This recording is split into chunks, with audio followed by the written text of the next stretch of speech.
Hello there, Akaze here once again. I'm happy to have you. Today I want to speak to the singles. And singles, short and sharp, I want to say it is good for you to start small and grow in marriage. And in this video, I'm going to share the reasons why you should start small and grow in marriage. And I'm also going to share my own personal experience and story, so that just to buttress the point. So, what does it mean to start small and grow in marriage? It just, it just means beginning on a low key in marriage.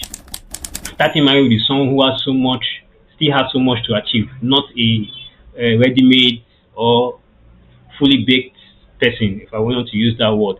Yeah. So, but now that's what I mean by starting small, and growing in marriage.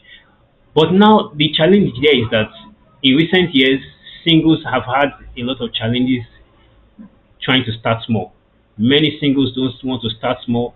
They are looking for, especially the ladies especially, sorry to say, they are looking for ready-made guys who already have a job, guys who already have a fat bank account, guys who have already finished their education, are working, guys who already have a house, who already have a car. Not all ladies, but quite a number of them. You know, that's what they are looking out for. They don't want to start from a position of where they don't want to start with a young guy who hasn't achieved much, and then grow with him. But let me let you know that that is the best way to grow, and I'm going to give you the reasons why. That's the best way to grow what in marriage. That was how I began, and I know so many other people who began that way, starting small and what they grew, and today they are big people. They are big people in life. But what happened? They started what when they were very small. They got married when they had little or nothing. So that's the crux of this video today. That it is important for you. It is a good thing for you to start small. But you may be asking that why? Why should I start small? If I see if as a lady I meet a guy who is already made, what stops me from going ahead with him? I'm not saying you should not go ahead with him, but I'm just saying that there are some gains in starting small with somebody, starting with a guy who doesn't have much yet and grow with him. There are gains. There are gains. There are gains. There are gains. Okay, so let me just go into why should you start small and go in marriage. The Bible tells us that the latter part of a thing is always better than the beginning. That's what the Bible says. It says it is the better is the end of a thing than what the beginning. That you see that in Ecclesiastes 7 verse 8a. Yeah, it says the end of a thing is better than what than the beginning. The end of a thing is better than what the beginning.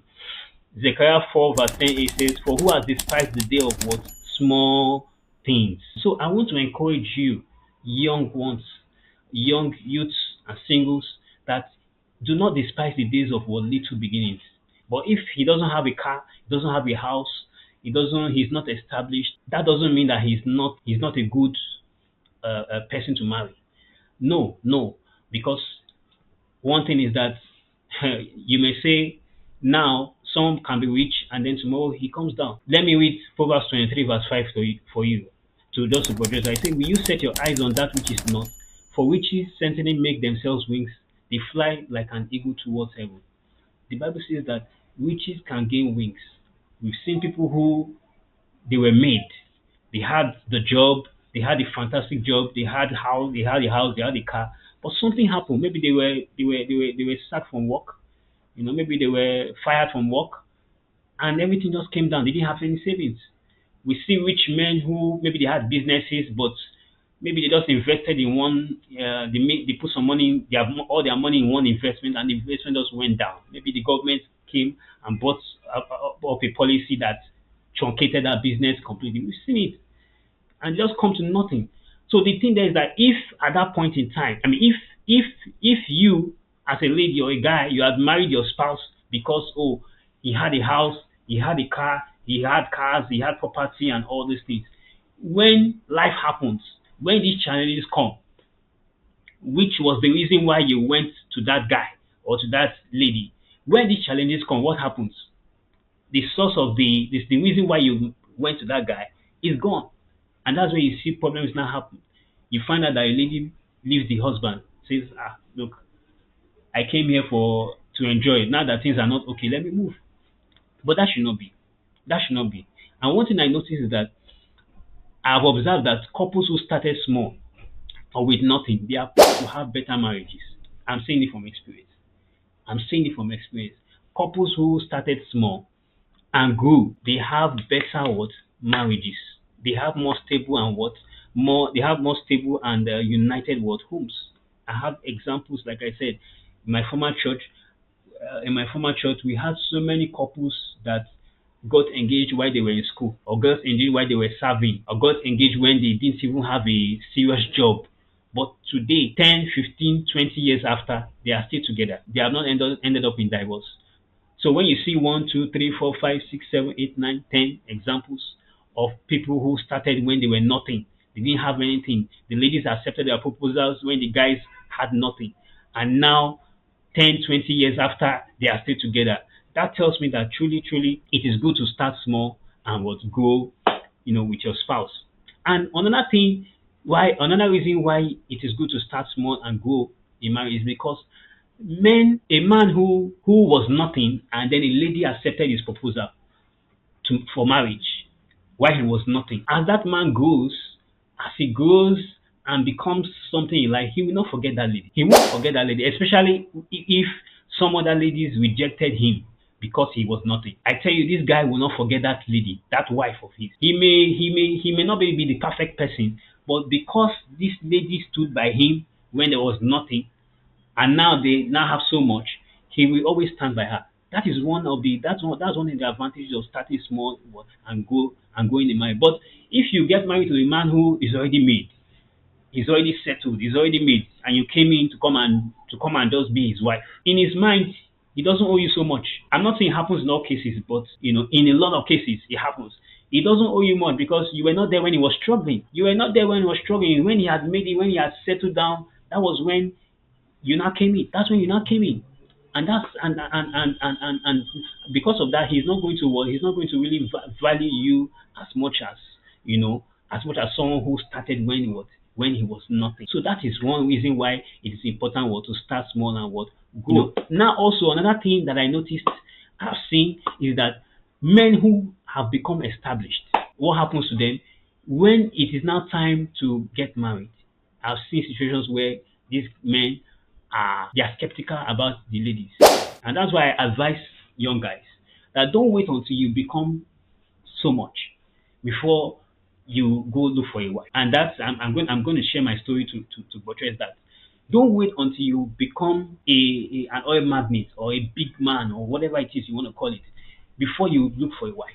Because when you have amassed all those wealth, you now have a good job, you now have a good business, you now have cars, you now have houses, you now say, okay, let me go. Now I'm now ready for marriage. Let me go look for a wife. The problem you now face is that you are now questioning yourself. This lady or one, two, three ladies. Of course, when ladies see a wealthy guy or a guy that is made, of course they want to jump in as usual. They want to jump in, but I've seen situations where those men, they are not skeptical that these ladies that are floating around me, do they truly love me or are they just coming for what I have? There's a dilemma.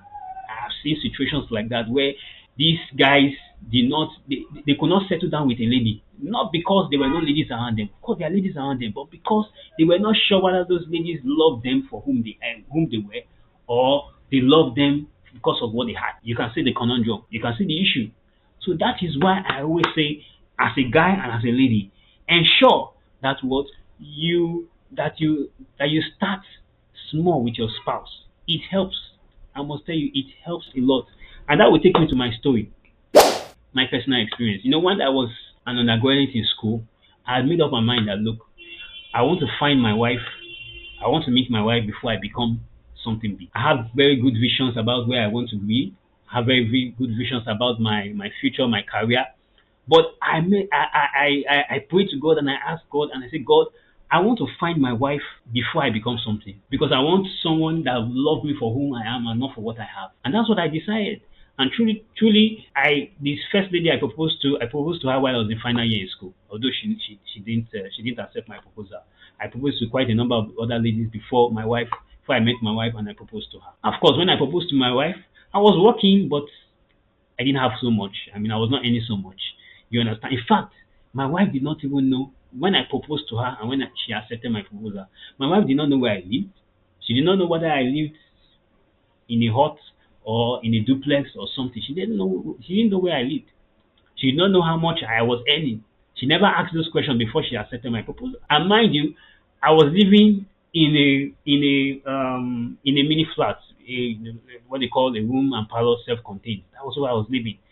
I didn't even have a bed. I just had a student mattress that I put in one corner of the room to sleep. You know, in my parlor, I didn't have these settees. These settees you see behind me that I'm sitting on. I didn't have them. I just had three plastic chairs that I bought from my parents' house when that's all I had in my with my sitting and then a TV. That's all I had. And eventually, of course, after my wife accepted my proposal and we started dating and doing courtship. Of course, on two occasions she came to my house to come and see, and of course she came and saw the white chairs and saw the the plastic chairs in the whole parlor. She saw it, no table, nothing you know, and the TV. She saw the student mattress. She saw it. But you know what? She never said, no, I don't think I can marry this guy. This guy is nothing. This guy has nothing. No, she still went ahead. In fact, at the time before we got married, I mean before our wedding, my rent was due because it was 2 years after I had moved into that place that we got married. My rent was due, and I was saying, after I said, do you think you can come and stay in this small house? Because the truth was the matter was that my where I lived, my flat, the room and parlor self-contained, the whole place, both the bedroom, the parlor, the kitchen, and the veranda, it was just about the size of my wife's father's parlor, their family house where they live. I'm being serious.